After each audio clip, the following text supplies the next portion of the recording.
I saw Jesus in the sky, I heard him say, "I am here, it is finished, and it is done." Remember how he was positioned on the cross with his arms spread out? So he was in the sky standing, but he put out his arms like when he was on the cross. And he did that arm thing really fast. And then heaven and earth shook. And I heard, then heaven and earth will shake. Then after, the Spirit of God came up from the earth as if it was already on earth.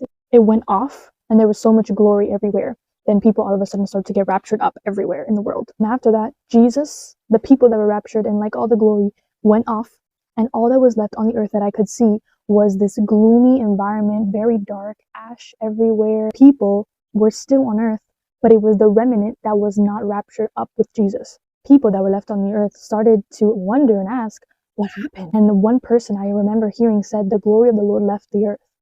And they all looked up at the moon, and the moon was red. They looked up at the clouds, and the clouds were dark.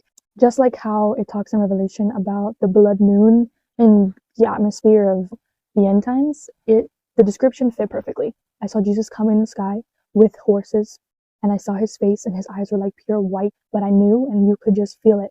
He was so upset. He was so mad. And he looked at the people that were on the earth, and he said to them, and you were the ones that did not believe. When he looked with his eyes, the light that were in his eyes beamed onto the people. Then all of a sudden, I fall into this portal, like in earth or something. And I remember when I went through the portal, I went to hell, not as if I was suffering, but like the Lord was showing me something through that. I remember seeing first the Spirit of the Lord hovering over me, protecting me from what was happening down there. When I first entered the vision, I heard someone say, "Believe in him." And there was lava everywhere. There was people screaming, some crying. I didn't hear it a lot. There was just anguish, and I just remember the atmosphere being so scary and wrenching. There's no word on earth to describe the atmosphere, the activities that happened in my vision and in hell, period.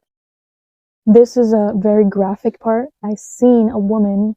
I heard her. There were demons tormenting her. She was screaming, but it was like the worst absolute scream you've ever heard. Her body was contorting in the most like petrifying ways. Her head was like twisted and her eyes were popping out. People were getting tortured by demons, but there was just torment everywhere. It was the most lifeless place ever. What we think lifeless means on earth is nowhere and no way similar to hell. Then God took me out of hell. I remember him coming to me and comforting me, and he put his hand on my head and said, "But you are my child." And then I heard the Lord say to me, "Wake people up, that there will be a great revival, and that the Lord will pour out his Spirit upon people." And God said to be caught in that rather than the great deception, and that I need to do my part, and he will do his part. And that's where the vision all ended. If you do not know Jesus, he loves you and he died for you. Everyone has heard that portion, and I always knew that. But there was a time in my life where God showed me there's more than that, and he revealed to me all that he's doing now. And so I just want to encourage you. Jesus cares about you, and he loves you, and he has a relationship for you. The truth is, telling you you're going to go to hell will not bring you closer to God. Telling you that grace is here and that truth is here, God welcomes people who are humble. That will bring you to a place where you can say, God is good, because he is good. And God is giving us chances after chances to open our eyes to this, to saving people from bondage, from trauma, from sadness and brokenness. God is going to bring a great multitude of people to him to reveal that actually God does give peace. You can walk in life without anxiety. You can walk in life with purpose and direction, because everyone that watches this video has a purpose, and God has a plan for you better than any direction you could have made for your own life.